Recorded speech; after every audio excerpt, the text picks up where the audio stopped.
जरा इस पहले निवाले के बारे में सोचें। एक नर्म गरम कुकी का हो या फिर चॉकलेट का एक टुकड़ा जो जुबान पर रखते ही पिघल जाए। वो जो खुशी का एहसास होता है ना, फौरी और बहुत ताकतवर। लेकिन क्या कभी ये ख्याल आया है कि इस लम्हे दिमाग के अंदर असल में क्या चल रहा होता है? इस खुशी के पीछे एक बड़ी दिलचस्प साइंस छुपी है। सिर्फ इन चीज़ों का तसव्वुर करने से ही अक्सर लोगों के मुंह में पानी आ जाता है या मीठे की एक हल्की सी तलब जाग उठती है। देखिए, ये कोई इत्तेफाक नहीं है। ये हमारे दिमाग का एक बहुत पुराना और ताकतवर निज़ाम है जो अपना काम कर रहा है। तो आइए आज दिमाग के अंदर एक सफर पर चलते हैं और इस राज से पर्दा उठाते हैं कि आखिर मीठी चीजों की कशिश में ऐसा क्या है कि उससे बचना इतना मुश्किल हो जाता है। ये सारा खेल एक सिग्नल से शुरू होता है। जैसे ही कोई मीठी चीज हमारी जुबान को छूती है, दिमाग तक एक पैगाम का सफर शुरू हो जाता है। चलें देखते हैं कि ये सफर कैसा होता है। जब हम चीनी का लफ्ज सुनते हैं तो अक्सर हमारे जहन में वो सफेद दानेदार चीज आती है, लेकिन हकीकत में ये कार्बोहाइड्रेट्स कहलाने वाले मॉलिक्यूल्स का एक पूरा खानदान है और ये हमारी सोच से कहीं ज्यादा खानों में छुपा हुआ होता है। अगली बार जब कोई भी पैकेट वाला खाना खरीदा जाए तो इसका लेबल जरूर देखें। शायद ग्लूकोज, फ्रक्टोज या हाई फ्रक्टोज कॉर्न सिरप जैसे नाम नजर आए। ये सब असल में चीनी के ही मुख्तलिफ रूप हैं जो अलग अलग जराए से आते हैं, लेकिन दिमाग पर इन सब का असर तकरीबन एक जैसा ही होता है।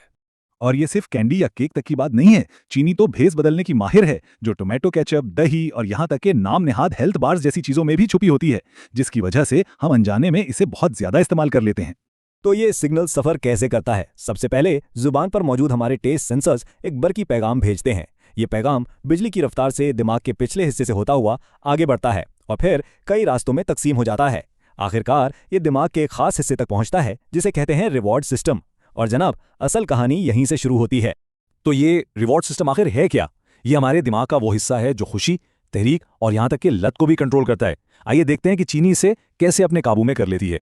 बुनियादी तौर पर यह सिस्टम हमारे जिंदा रहने का एक जरिया है।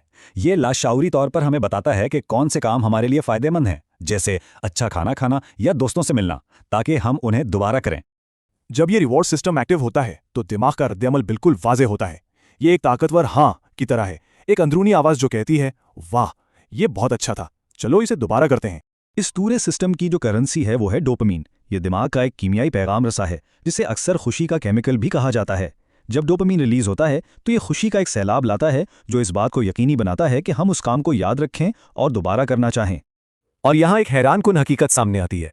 चीनी दिमाग में बिल्कुल वही डोपामीन का रास्ता एक्टिव करती है जो निकोटीन या दूसरी नशावर चीजें करती हैं। हालांकि इसका असर इतना शदीद नहीं होता, लेकिन बुनियादी मैकेनिज्म वो बिल्कुल एक ही है। लेकिन अब शायद ये सवाल जहन में आ रहा होगा कि आम खाना भी तो डोपामीन खारिज करता है। जी बिल्कुल करता है, लेकिन चीनी के मामले में एक बहुत बड़ा फर्क है और यहीं से चीजें थोड़ी पेचीदा होना शुरू होती है। यह है असल फर्क। अगर रोजाना एक ही सेहतबख्श खाना खाया जाए तो वक्त के साथ डोपामीन का रद्द-ए-अमल कम हो जाता है। दिमाग कहता है ठीक है मुझे ये मिल गया, लेकिन चीनी के साथ डोपामीन का लेवल हर बार ऊंचा ही रहता है। दिमाग इससे कभी बोर नहीं होता और यही वो रवैया है जो नशे की आदत में भी देखा जाता है। और आम खाने के लिए दिमाग का ऐसा करने की एक बहुत अच्छी वजह है। ये एक कदीम सर्वाइवल सिस्टम है। यह हमें मुख्तलिफ किस्म के खाने आजमाने पर मजबूर करता है ताकि हमें तमाम ज़रूरी विटामिन और मिनरल्स मिलें और हम किसी एक ही चीज़ पर इन्हिसार ना करने लगें। लेकिन जब चीनी इस कुदरती निज़ाम को मुसलसल ओवरड्राइव में रखती है तो उसके मनफी नताइज सामने आते हैं। इससे कंट्रोल खत्म हो सकता है, शदीद तलब पैदा हो सकती है और वक्त के साथ साथ इसी खुशी के एहसास के लिए हमें ज़्यादा से ज़्यादा चीनी की ज़रूरत पड़ने लगती है। तो इस सारी बातचीत का निचोड़ क्या है?